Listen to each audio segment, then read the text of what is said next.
Did you tell the story about the Nixon girl? Oh, I had told this to Bruce. Pat Nixon was really busy. They had a small house.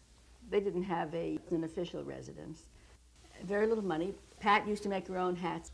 A typical house for a family with 2 children. But I mean, it wasn't one of these very elaborate places. In those days, we all wore hats.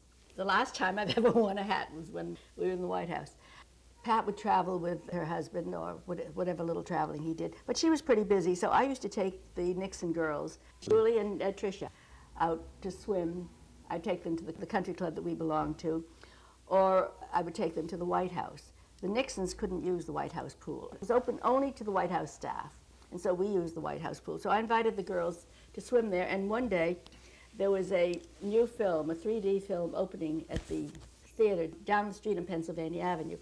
And I asked the girls if they would like to go. And they said they would love to, but the lines were so long that we probably would never be able to get in.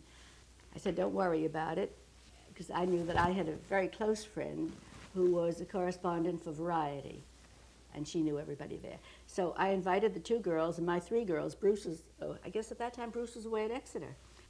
I took Florence and the 5 girls to the Willard Hotel for lunch. I said, you can have anything you want. What would you like to order? And they looked at me and said, could we have hot dogs?